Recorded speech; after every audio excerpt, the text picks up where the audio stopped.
Iglesia, ¿recuerdan ustedes esa época de los años 80 en nuestro país?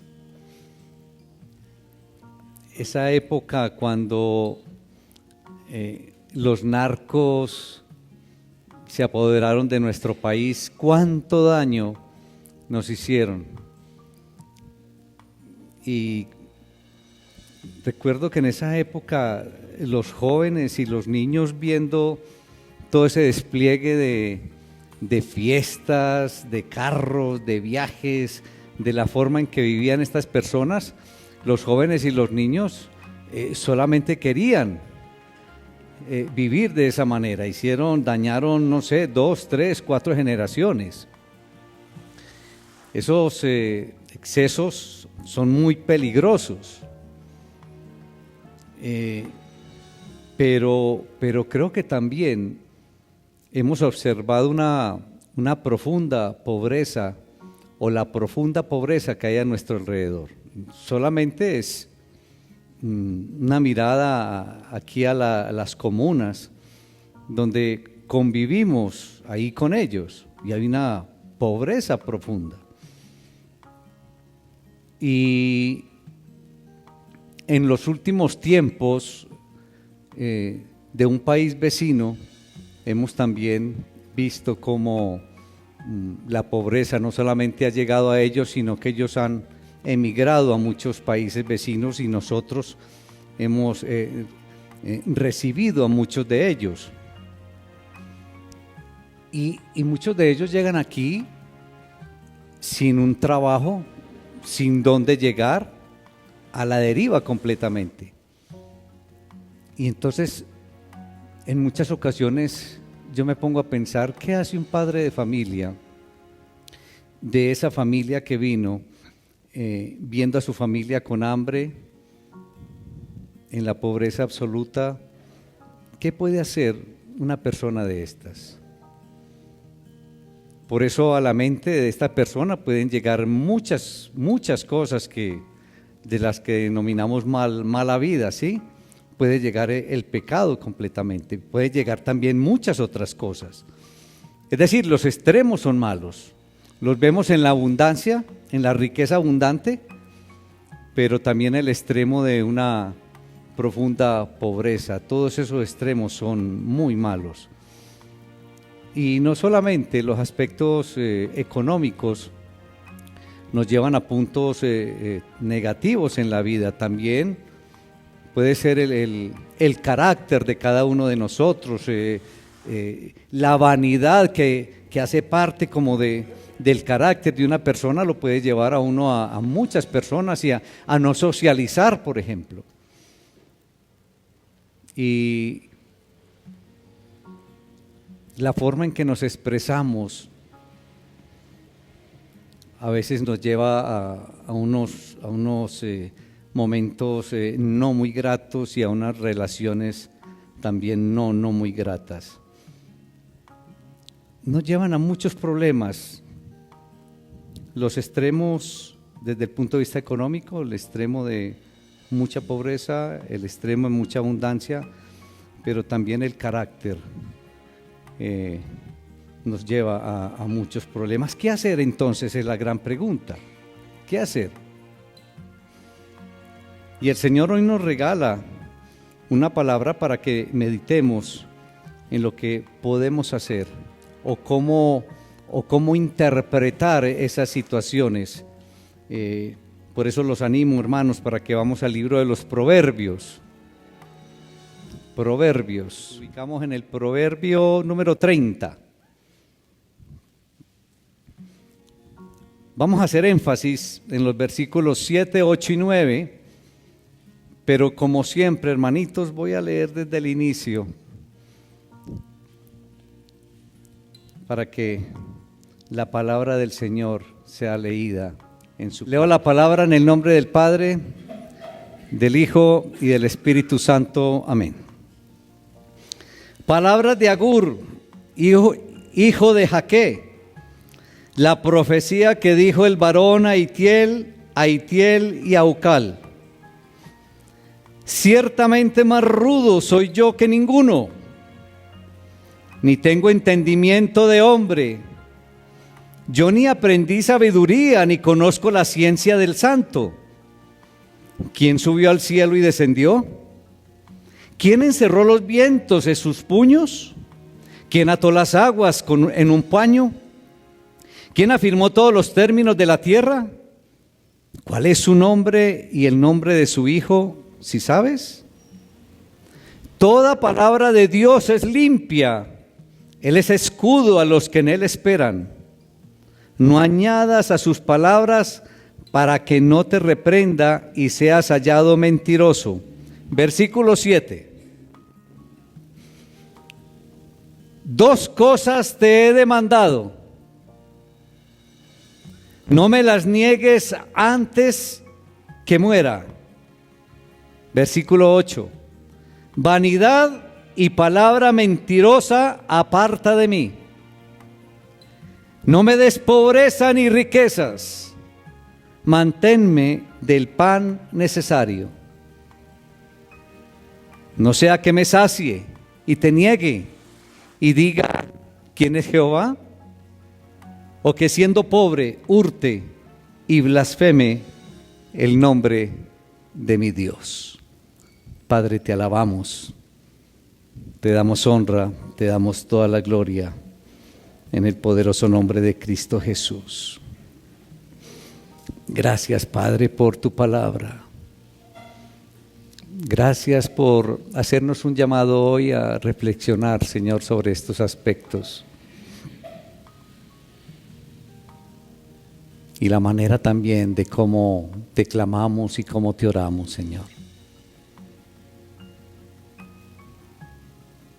Bendice a tu iglesia, Señor, bendice a mis hermanos. Tú sabes de lo que necesitan, Señor. Y muchos de ellos en este momento, Señor, necesitan un toque tuyo de sanidad en su salud, Señor. Que sea tu Espíritu Santo bendiciéndolos, Señor. Que sea tu Espíritu Santo glorificándose en la salud de ellos, Señor. Te puedo nombrar a Luisa, te puedo nombrar a mi hermana Roseli, te puedo nombrar a mi hermana Lucía, a mi hermana Beatriz. Y podría seguir, Señor, pero tú sabes, tú los conoces a todos. Bendícelos, Señor. Permite que tu Espíritu Santo esté ministrando en esta mañana, Señor. Que podamos interiorizar, Señor, tu linda y maravillosa palabra, tu enseñanza en Cristo Jesús. Amén. Muy bien, hermanos. Un personaje nos introduce aquí, el proverbio número 30. ¿Cuál personaje, iglesia? Agur. ¿Conocen a Agur? No conocen a Agur. Es el hijo de Jaque. Ese es Agur. Y la verdad es que Agur es un personaje desconocido. No se conoce mucho de él, no se sabe quién es su padre Jaque, ni quiénes eran Itiel y Ucal, a quienes él dirige la profecía, ahí lo dice. No se sabe de ellos. Sin embargo, sí tenemos una evidencia clara acerca de Agur, y es que él tenía conocimiento de Jehová. En el versículo 9 podemos ver que dice: no sea que se sacie y te niegue y diga quién es Jehová, o que siendo pobre hurte y blasfeme el nombre ¿de quién? De mi Dios. ¿Sí ve? A eso nos da la certeza de que sí tenía conocimiento de Jehová. Y en contraste con Salomón, que es el que conocemos como el de la sabiduría, Agur no había sido dotado de una gran sabiduría, como lo dice ahí en los versículos 2 y 3. Dice: no tengo entendimiento ni aprendí sabiduría. Lo dice él mismo, lo dice de sí. Pero cuando uno analiza el proverbio, la forma en que se escribe, es posible que Agur estuviera subestimando a sí mismo. Y porque el resto de Proverbios 30 indica que poseía sabiduría. La forma en que está escrito el proverbio le da a uno esa idea de que lo está escribiendo alguien que tiene sabiduría.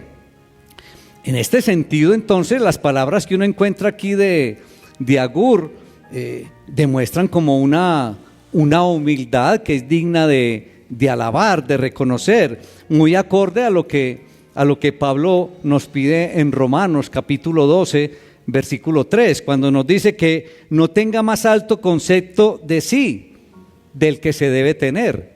Es lo que nos pide, lo que nos recomienda Pablo ahí en Romanos 12, 3. Ahora, hablando de sabiduría, es bueno saber que no es necesario nacer siendo sabio y que ni ser dotado de sabiduría, tal como le ocurrió a Salomón. Porque gracias al Señor, el que anda en el temor de Dios adquirirá sabiduría en medio de su camino o por su experiencia, como lo dice el mismo Proverbios 1:7, que dice: el principio de la sabiduría es el temor de Jehová. Gracias al Señor por eso. Entonces no nos tiene que preocupar si no nacimos sabios, si no la hemos adquirido. Es decir, si tenemos el temor de Dios, entonces podemos tener la sabiduría. Ahora, cuando uno lee las palabras de Agur, cuando dice que no tenía conocimiento o no conozco la ciencia del santo, eso puede tener varios significados, y una posibilidad es que él carecía del conocimiento personal de Dios. Y si es así, con razón decía que él era rudo, porque así se califica, y porque no poseía, digamos, que el conocimiento básico para disfrutar de la sabiduría. Esto de que ni conozco la ciencia del santo también podría ser que, digamos, que conociera a Dios personalmente, pero que se sintiera, no sé, como un poco ignorante acerca de la inmensa grandeza de Dios y de su creación.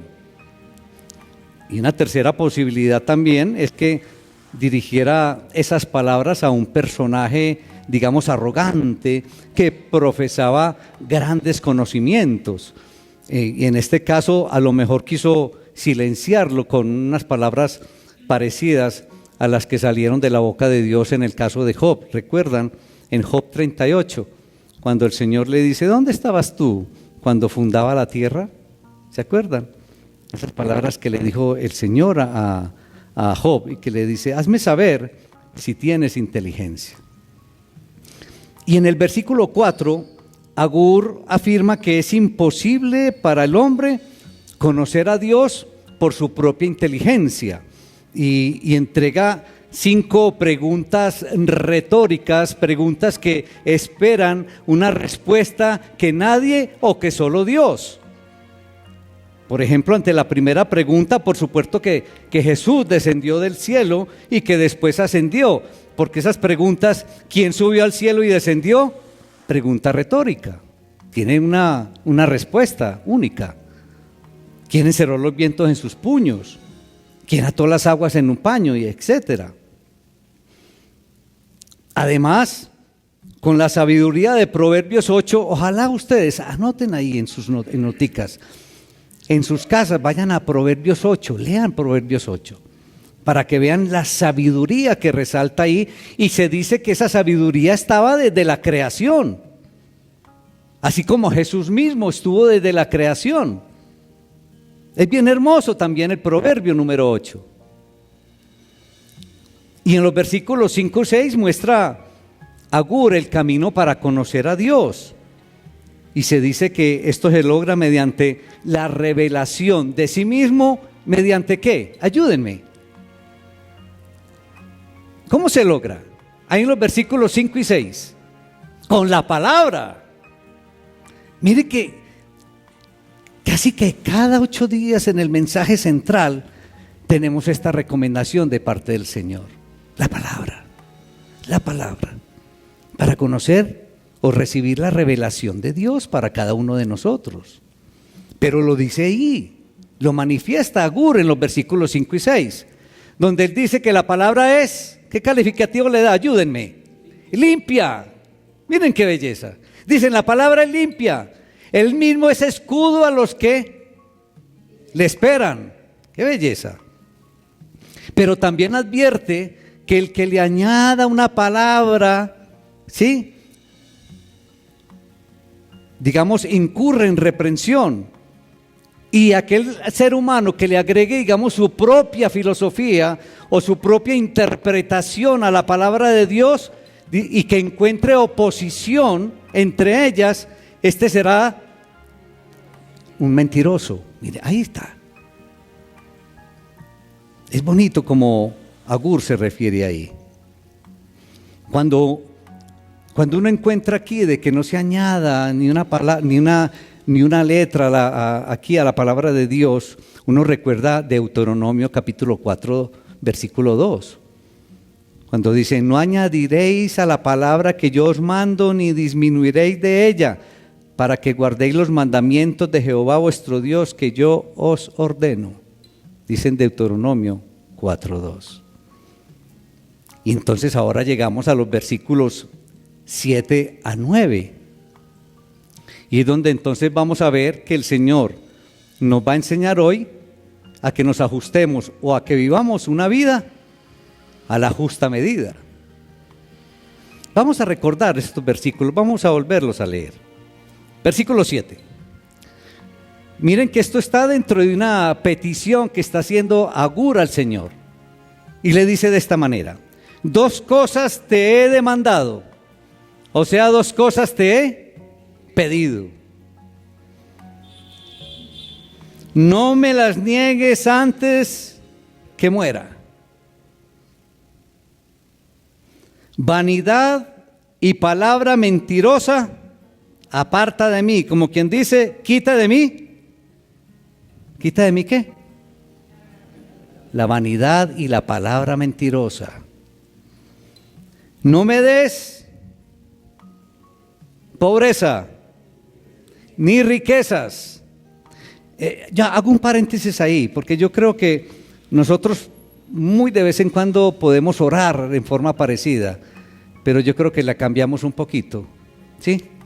Y yo creo que le decimos, Señor, no me des pobreza, y paramos ahí, ¿cierto? Pero mire qué interesante la oración aquí. No me des pobreza ni riqueza. Ojo, manténme del pan necesario. O sea, el pan nuestro de cada día, dánoslo hoy. Pero miren como en el versículo 9 da la razón. No sea que me sacie y te niegue y diga, ¿quién es Jehová? Tremendo. O que siendo pobre, hurte o robe y blasfeme el nombre de mi Dios. Tremenda oración. Qué bella.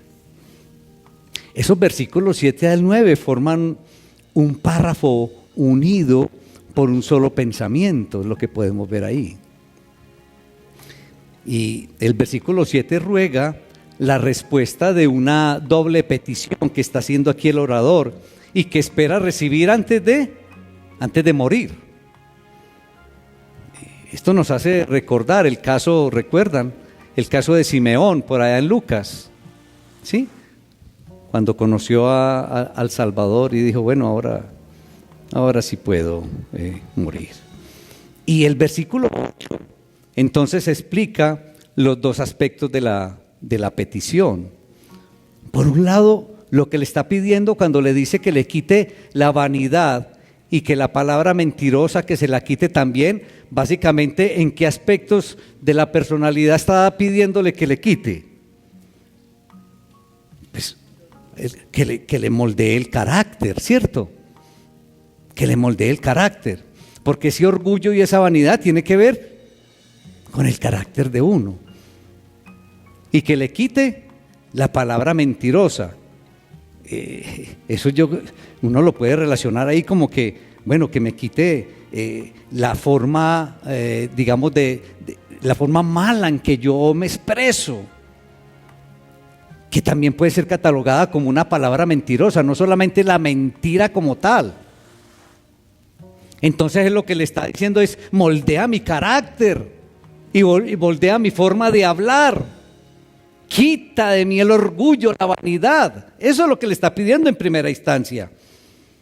Y en segundo lugar le está diciendo: dame el pan diario, pero el pan necesario que yo necesito día tras día. Eso es lo que le está pidiendo. Y ese pan que necesita día tras día, el pan cotidiano, está contrario, entonces se opone a la extrema pobreza y se opone a la abundante riqueza. Miren qué belleza esto. Y el versículo 9 continúa con el pensamiento, ampliando el segundo aspecto de la petición. No sea que, mire qué dice, no sea que. ¿Sí? No me hagas ni tan pobre, no me hagas ni tan rico. No sea que estando tan rico, entonces me olvide o me aparte o no reciba. Y estando tan pobre, entonces me vean la necesidad de robar y ojo, ¿de qué otra cosa? De blasfemar de Dios. Tremendo esto. Aquí vemos que se especula sobre aquella situación en la que el hombre rico o saciado niega a Dios, una consecuencia pero bien conocida por todos nosotros hoy, porque es lo que pasa. ¿Qué pasa cuando la persona tiene una abundante riqueza respecto a Dios? Si se la da caminando con el Señor, ¿qué pasa? Él camina con el Señor y le da abundante riqueza. ¿Cuál es el peligro? Que se olvide del Señor. Como nos olvidamos del Señor cuando nos da una bendición de un trabajo o de un estudio o sanidad. Es que esa abundancia de riqueza, eso lo podemos llevar a muchos aspectos. Y eso lo conocemos. ¿Por qué da tanta dificultad que alguien de abundante riqueza camine con el Señor o reciba al Señor? ¿Por qué? Ahí está. Ahí está. Ahí está, tiene la confianza de sus riquezas. Y por lo tanto, entonces también se especula sobre el hombre muy pobre, quien ha de robar para sobrevivir. Otra situación bien conocida por todos nosotros en el mundo de hoy.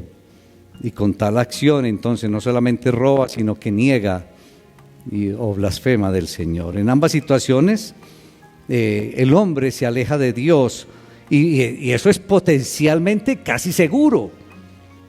O en extrema pobreza o en abundante riqueza. Es casi seguro que la persona se aleja de Dios. ¿Saben algo, iglesia? No creo haber escuchado alguna vez en la iglesia orar de esta manera.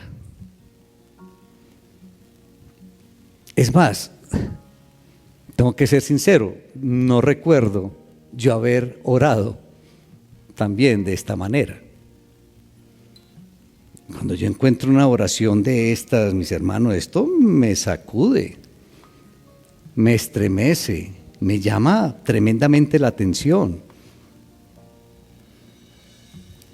Y cuando uno observa esta oración, o la oración que hace el autor aquí en este proverbio, esto revela el conocimiento penetrante que tenía el autor de la naturaleza humana y que vale la pena considerar.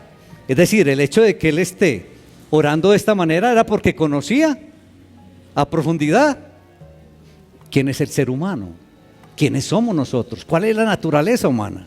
La conocía, por eso ora de esa manera. Y en la oración aquí el autor de Proverbios reconoce un peligro, mis hermanos, que es el llamado que nos hace el Señor a nosotros hoy, de también reconocerlo, y es el peligro de los extremos.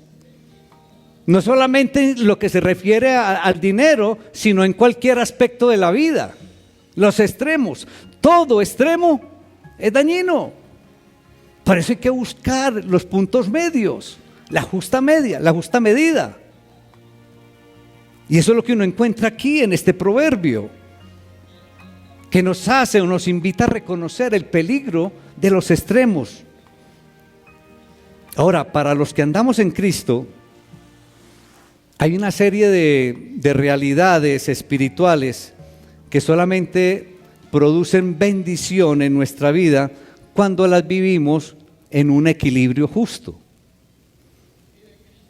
Por ejemplo, la gracia de Dios debe ser equilibrada con el esfuerzo de cada uno de nosotros. Como quien dice cuando decimos, bueno, el Señor hace hasta cierta parte, luego nos toca a nosotros hacer el resto. De la gracia del Señor debe estar equilibrada por nuestro propio esfuerzo. Y la fe, ¿con qué debe estar equilibrada la fe? Ayúdenme. Con las obras. Como dice por allá, muéstrame tu fe. La fe debe estar equilibrada con obras. El trabajo debe ser complementado ¿con qué? Acuérdate que estamos hablando de equilibrio. Y el mismo Señor lo dijo en la creación. ¿Qué hacer el séptimo día? Descansar. El trabajo debe ser complementado con el descanso. Porque si lo complementamos con el otro, nos cansamos más. Y miren el equilibrio que uno debe buscar. Ahora, la fuerza del joven, ¿con qué se debe complementar? Con la sabiduría del anciano. Muy bien, miren. Así es. Hace poco criticaron y ahora con el aporte de nuestro hermano Gustavo, hace poco criticaron a un equipo de fútbol que porque tenía muchos jóvenes y habían negado la posibilidad de lo que llamamos los veteranos. Y miren que se dieron cuenta que era necesario la juventud, pero complementada con los veteranos. Me acordé porque sé que el hermano Gustavo es acérrimo hincha de, bueno, no digo quién que no. Entonces, miren cómo se debe complementar, debe haber un equilibrio en estas cosas. Es decir, cada uno de estos elementos se encuentra, podríamos decir que su máxima expresión cuando es acompañado de un aparente opuesto. Miren que es aparente opuesto, pero lo complementa para poder dar el equilibrio. Y de seguro que la mayoría de nosotros somos conscientes de la existencia de este delicado equilibrio en la vida de cada uno de nosotros. Pero lo que nos debe llamar la atención aquí en este proverbio es que ha captado también el peligro que existe en el ámbito económico. Mire que lo menciona con total claridad. Y somos conscientes de que la extrema pobreza produce en las personas una desesperación que podría llevarlos a cometer el pecado que se menciona en el texto, es decir, el pecado de robar y luego de blasfemar. Y de hecho, esto se ha convertido en uno de los flagelos, digamos, de aquí, de la sociedad latinoamericana. Es un flagelo muy profundo, muy delicado y de mucha preocupación, el de la extrema pobreza. En las grandes ciudades cada vez es más común ver la violencia en las calles, la forma en que viven las personas, la inseguridad. Ahora un hermano entra y nos da la mala noticia que le habían abierto el carro esta semana y que se le robaron el computador la maleta de la moto. Se le abrieron la maleta de la moto y ahí tenía su computador y otras cosas.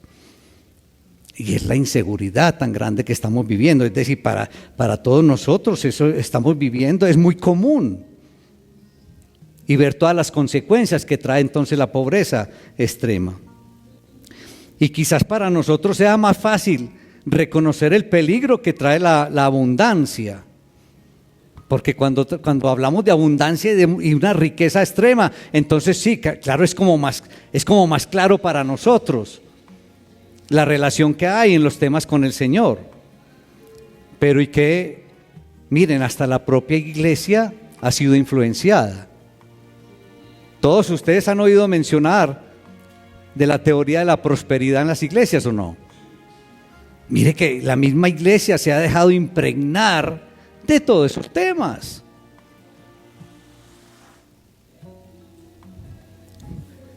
Este proverbio 30 identifica, sin embargo, el verdadero peligro que existe en la abundancia. Los que muchos tienen fácilmente se olvidan de Dios. Esa es una realidad. Y la vivimos y la vemos. No tenemos sino que echar la mirada hacia los países ricos y ni siquiera los países, hacia las personas con abundancia de riqueza, hacia las personas y países más prósperos de la tierra, para darnos cuenta cuál acertada es esa observación de que se alejan con mucha facilidad del Señor. Y eso cuando han conocido del Señor para que se alejen, o la dificultad tan grande que da para que acepten caminar con el Señor. Esa es una realidad. Viene entonces la pregunta: ¿cuál debe ser nuestra postura?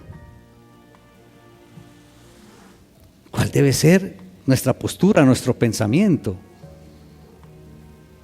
Una vida a la justa medida. Una vida a la justa medida. Entonces, si hablamos de vanidad, si hablamos de carácter, ¿qué tenemos que pedirle al Señor? En cuanto al carácter, en el carácter, aquí el autor de Proverbios no le pidió sabiduría para el carácter. ¿Qué le pidió para el carácter? ¿Qué le pidió para la vanidad? ¿Qué le pidió? Con la palabra de ahí, dígamelo, respóndame. No, pero es que le dice algo concreto, una palabra. ¿Qué dice? Exacto. Lo que le dice en cuanto a la vanidad es: quítala de mí, apártala de mí. Es lo que le dice. Ahí no le dice cámbiamela por otra cosa, y no, córtala, quítala de mí. Eso tiene que ver con el carácter. Entonces que le pidamos al Señor que moldee en primer lugar el carácter, y si hay vanidad que la quite. Que la quite. También que moldee la forma en que nos expresamos, que a veces, hermanos, y lo decía un hermano, o lo manifiesta el hermano en las frecuentes reuniones de varones, donde dice que conoce a alguien que se dice ser cristiano, pero que cuando lo escucha hablar, por Dios, le dan deseo de esconderse. Entonces no es solamente la palabra, el decir mentiras, es la forma en que nos expresamos. Y decirle al Señor: Señor, quita de mí la mala expresión, quita de mí la mentira, moldea la forma en que yo me expreso. Y llegamos a la parte entonces de pronto más difícil para nosotros en nuestra naturaleza humana: decirle al Señor: Señor, no me dé riqueza. Tremendo. Fácil, ¿cierto? Fácil para nosotros: Señor, no me des riqueza, no me des abundante riqueza, porque eso me puede hacer daño. Lo más seguro es que me hace daño, lo más seguro es que me aleja de ti, Señor. Y ahora sí algo más del corazón y decirle, Señor, pero está bien, no me des abundante riqueza, pero tampoco me des una extrema pobreza. Lo que yo te pido es, asegúrame el pan diario, concédeme el pan necesario día tras día. Qué linda enseñanza nos da el Señor a través de este proverbio. Nos pone a meditar sobre los extremos en nuestra vida y nos está invitando hoy a que vivamos una vida a la justa medida. Los extremos son malos, los extremos son totalmente malos. Y mire que estamos hablando de extremos de pobreza y extremos de riqueza, pero extremos de vanidad también. Y extremos también en la forma de hablar. Y deberíamos de articular esta enseñanza con lo que nos enseña Pablo en Filipenses, por ahí en el capítulo 4, versículo 12. Cuando Pablo escribe y nos cuenta diciéndonos: sé vivir humildemente y sé tener abundancia. Tremenda reflexión. Si llegaremos a aprender a vivir en abundancia, qué peligro. Sé vivir humildemente y sé tener abundancia. En todo y por todo estoy enseñado, dice Pablo. Así para estar saciado como para tener hambre. Así para tener abundancia como para padecer necesidad. Dice, todo lo puedo en Cristo que me fortalece. Y de paso hago la aclaración para que ubiquemos bien esto de que todo lo puedo en Cristo que me fortalece. Miren el contexto en que lo está diciendo. ¿Sí? En aprender a vivir humildemente y en abundancia. A veces esta expresión es mal ubicada en algunos aspectos de nuestra vida. Entonces, iglesia, hermanitos, miren que el Señor últimamente nos ha traído algunas enseñanzas acerca de la oración. Recuerdan que hace poco vimos un salmo donde inicialmente el salmista nos enseñó a iniciar la oración ¿de qué manera? Diciéndole ¿cómo? Te amo. ¿Qué era el salmo? A ver. Ay, Carlitos, apenas fueron cerrar los ojos. Sí, Señor, muy bien. Señor, te amo.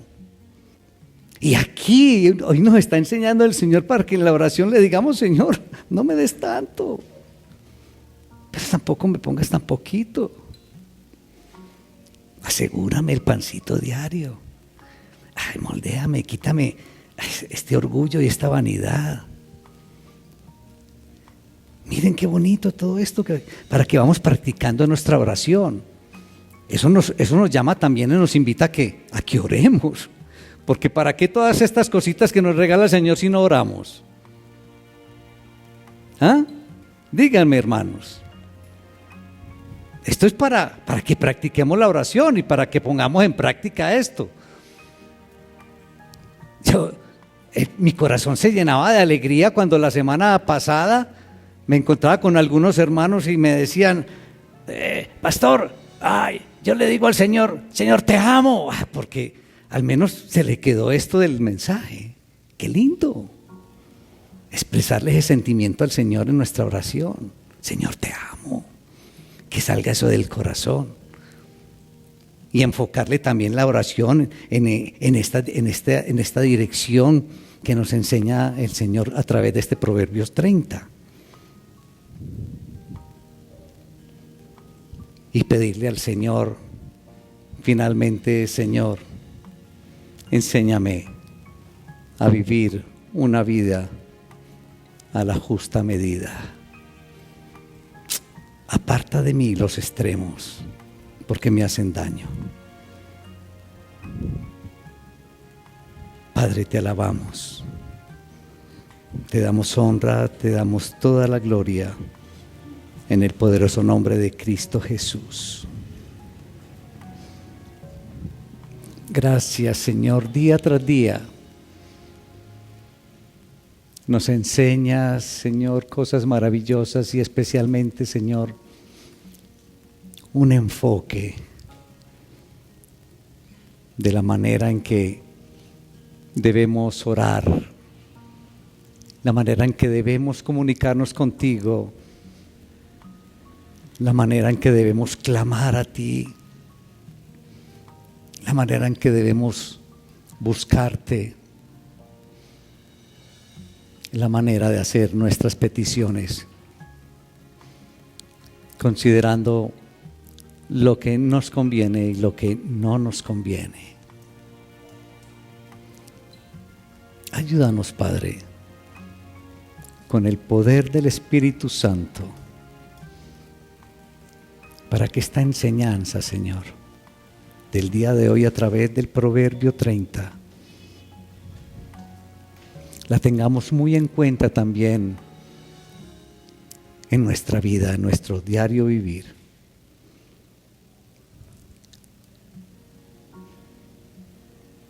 Que te demos gracias, Señor, que tengamos una gratitud contigo, Señor, no solamente por el perdón,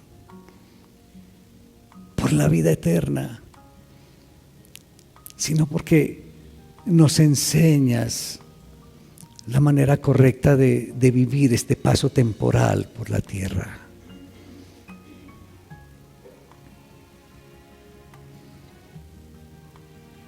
Y nos aclaras lo que nos puede hacer daño, lo que no nos conviene. Porque tenemos que reconocerte, Señor, que en nuestra naturaleza anhelamos abundancia de riqueza, Señor. ¿Cómo te vamos a negar esto? Es tan obvio que te pidamos que no nos des extrema pobreza. Pero, Señor, creo que pocas veces o nunca te pedimos que no nos des abundante riqueza. Y tú nos aclaras el por qué, Señor. Porque nos puede alejar de ti, Señor. ¿Para qué? ¿Para qué otra riqueza si ya tenemos la riqueza, Señor? Tú eres nuestra riqueza, tú eres nuestra mayor riqueza, Señor. Ayúdanos a entender eso, ayúdanos a llevar a nuestro corazón esa verdad, que sea una verdad absoluta para todos nosotros.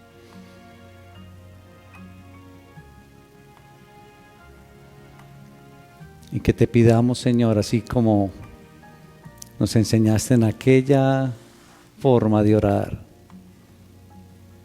el pan nuestro, dárnoslo hoy, Señor.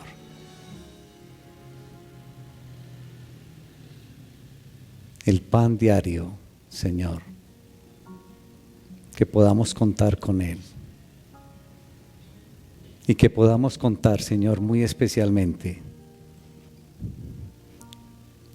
con la relación de cada uno de nosotros contigo, Señor. Que esa relación no solamente permanezca, sino que esa relación crezca día tras día, Señor. Para que crezca nuestra obediencia, que crezca también nuestra fidelidad a ti, Señor. Y que vamos obteniendo, Señor, con nuestra experiencia y nuestro recorrer, por el temor a ti, Señor, ir obteniendo entonces sabiduría, la sabiduría que viene de ti, Señor. Porque ese es el principio de la sabiduría, el temor de Jehová.